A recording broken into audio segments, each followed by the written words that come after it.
The last 24 hours have seen dramatic developments in Judea and Samaria, Lebanon, Iran, Gaza, and even in Tel Aviv, where there was an explosion near a synagogue.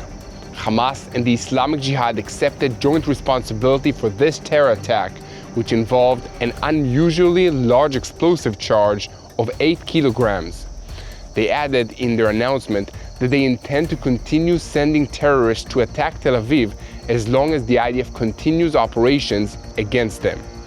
On that note, there were also developments in the negotiations over a ceasefire in Gaza, while the status of Israel's remaining hostages and the IDF's increasing dominance over Hamas in the Gaza Strip are all weighing on a potential deal. On the northern front, there is growing evidence that the citizens of Lebanon blame Hezbollah for the electricity crisis, but Hezbollah doesn't seem to notice. They're too busy launching dozens of rockets into the Upper Galilee, while the Israeli Air Force is responding vigorously by hitting Hezbollah positions in southern Lebanon. Let's dive into the details. I'm Yair Pinto, and this is your Boots on the Ground report about what is happening in Israel on the 317th day of the war against Hamas, Hezbollah, Iran, and all its terror proxy groups in Yemen, Iraq, and Syria. We start our report in Tel Aviv, the financial capital of Israel, which is usually far away from the battle. But on Sunday, there was an explosion in Lehi Street near the entrance to a synagogue. The explosion killed a 50-year-old man and lightly wounded another man, but it could have been much worse. The explosive device was carried to the entrance of the synagogue by the still unidentified 50-year-old man in a backpack. Surveillance cameras recorded him walking along Haetzel Street and carrying the backpack to his intended target. As he walked down Lehi Street, a truck passed by just as the explosive went off, absorbing most of the blast and sparing the synagogue and everyone inside. Police believe that this was a so-called accident that happened sometimes as terrorists, while not accustomed to handling explosives, set them off prematurely. Others are saying that the fact that the explosives went off just that moment when a truck was passing by to observe the blast can't be a coincidence. This narrative says that this was a miraculous answer to many prayers that are being sent up by people like you all over the world for the protection of Israel. In any case, the Magen David Adom paramedics arrived on the scene and pronounced the suspected terrorist dead on location, while also treating a 33-year-old man who was nearby and received light wounds from the blast. The explosion is being investigated by the police and the Shin Bet, but the fact that the suspect's body was almost completely destroyed in the explosion makes it difficult to identify him, and without that starting point, it's difficult to determine who might have sent him. That leaves investigators to try and find other clues that will allow them to determine if this was an isolated incident or if there is danger of more such attacks in Tel Aviv. The investigation is in its early stages, and at this point, all we know for sure is that a heightened state of vigilance is needed. Here at TBN Israel, we will continue to update you on the latest developments in this story and many others. We are building a robust presence on social media in order to keep you updated in real time, so please search for TBN Israel on all your favorite social media platforms. Speaking of recent updates, the big news in Israel over the last 24 hours is the negotiations over the deal to release the remaining Israeli hostages from the Gaza Strip. So let's take a look at what we know so far. Let's start with the fact that Hamas rejected the American mediation offer in the negotiations on Sunday evening. Their official statement said, "After we were informed by the mediators about what happened in the talks in Doha, we came to the conclusion that Netanyahu continues to place obstacles in front of an agreement and sends new conditions and demands in order to frustrate the mediation and prolong the war. The new proposal provides an answer to Netanyahu's conditions, especially with regards to his refusal to stop the war and fully withdraw from the Gaza Strip, and the continued control of the Philadelphia corridor and the Netzer axis.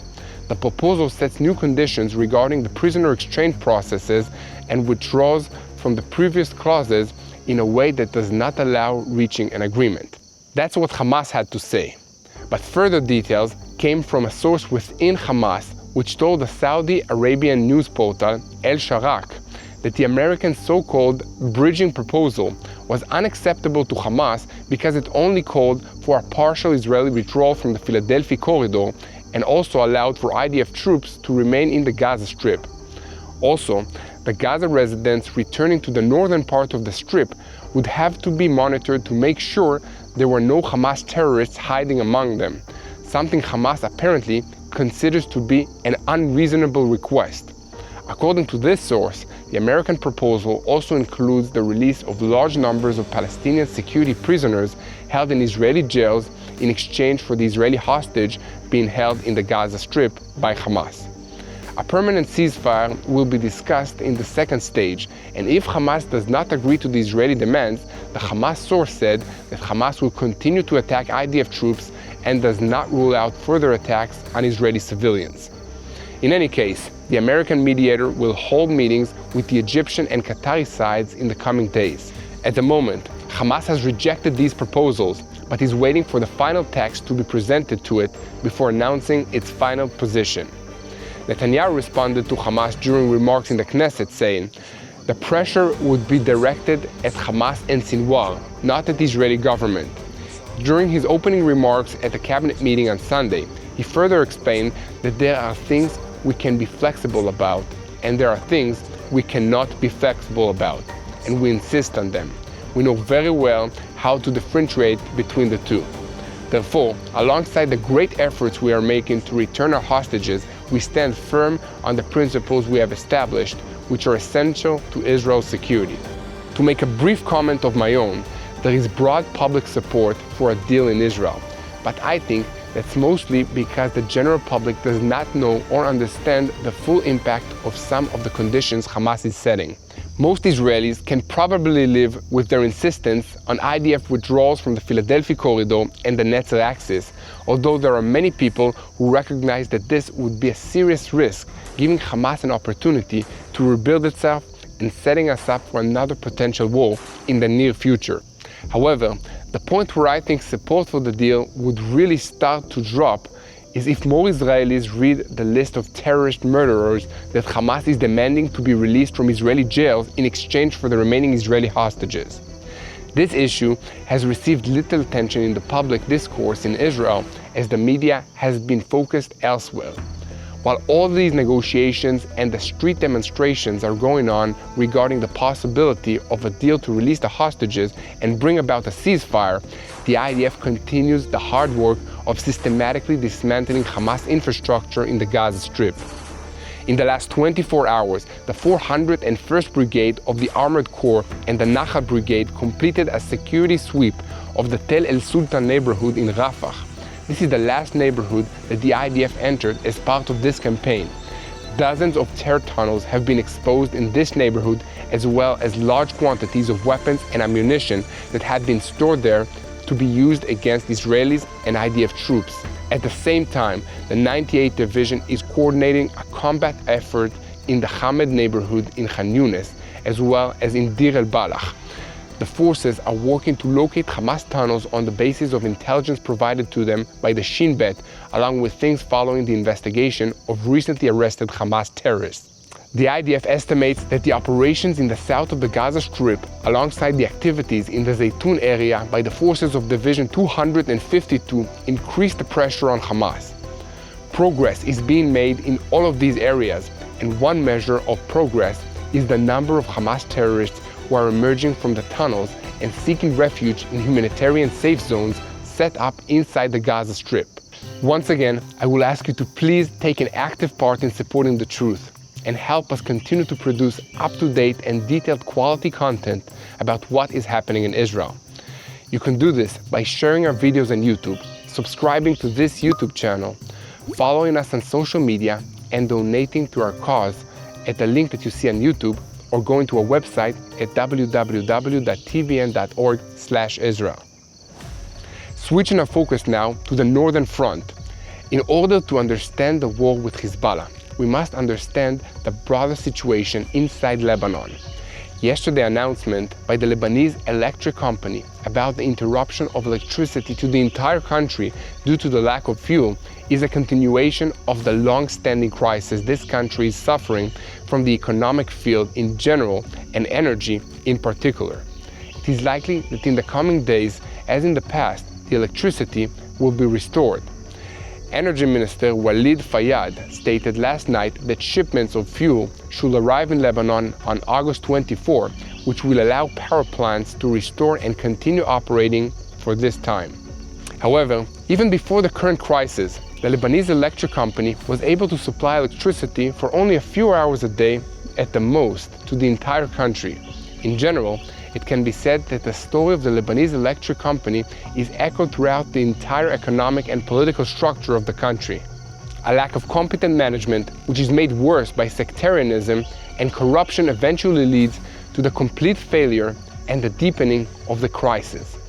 Due to the state's failure to provide electricity, the market created substitutions, mainly from the diesel-powered generators from private entrepreneurs.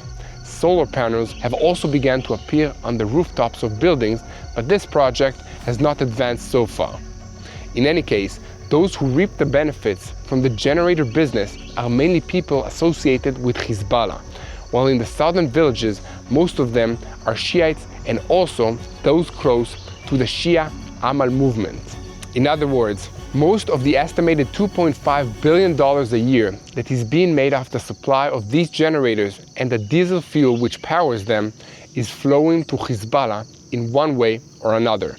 It also benefits Iran's wider web of proxy terror militias and crime syndicates all over the Middle East, as much of the diesel fuel that comes into Lebanon is smuggled through Syria, circumventing international sanctions. Hezbollah also receives large quantities of fuel and other supplies through these smuggling networks. Another issue with these generators is that they are not supervised by any safety agency, and not everyone who installs them knows what they're doing.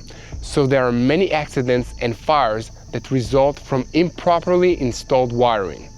On top of all that, these diesel-burning generators produce terrible air pollution, which lead to what many Lebanese people say, the slow death from increased rates of lung cancer and other health problems. But for now, there is no alternative for Lebanon, who wants to live a normal life that only electricity can provide.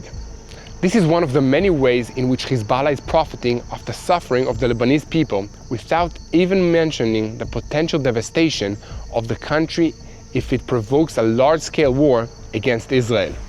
Speaking of which, the IDF continues to pound Hezbollah targets all over southern Lebanon, including assassinations of high-level individuals. On Sunday, Hezbollah announced the death of Fadi Qassem Kanan, a field commander in the Lebanese resistance brigades. This is a Hezbollah-affiliated militia formed to recruit non-Shiite Muslim activists to carry out attacks against Israel. In addition, a military warehouse and the military building of the organization in the Aita el-Shaib and the Matuma areas were attacked from the air, and a launcher used by the organization in the Al-Tiri area in southern Lebanon was destroyed. So please continue to support and spread the truth. Share and follow us. Take a minute and press the follow button and subscribe to this YouTube channel. It really makes a difference in reaching more people.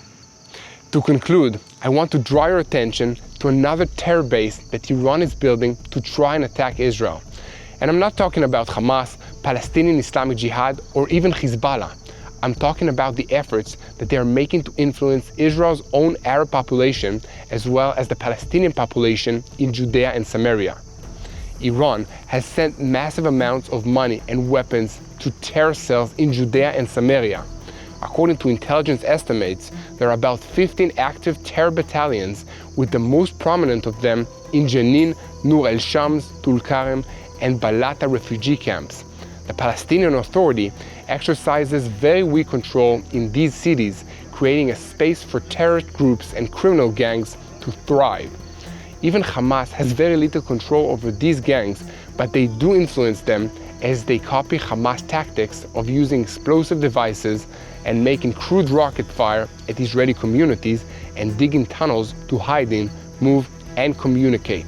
This is requiring the IDF to also change its tactics in Judea and Samaria, including the use of targeted strikes on terror leaders using air power and entering these cities in force to carry out security sweeps, sometimes for days at a time. Here at TBN Israel, we will continue to report on this situation. But now, I ask all of you to join us in prayer. Pray for the Israeli people that are under attack from multiple fronts. Pray for the children of Israel that are about to start another school year under fire. Pray for all the citizens that are affected in this conflict, either in Israel, in Gaza, in Lebanon, and in all the Middle East. And most importantly, let's pray for the peace of Jerusalem. Hello, this is Mati here in Jerusalem with TBN Israel. This is Yair Pinto from TBN Israel here in Jerusalem. TBN Israel is keeping viewers informed with Israel-focused news, culture, and what God is doing in this land. Support TBN Israel today online at tbn.org/Israel. Thank you.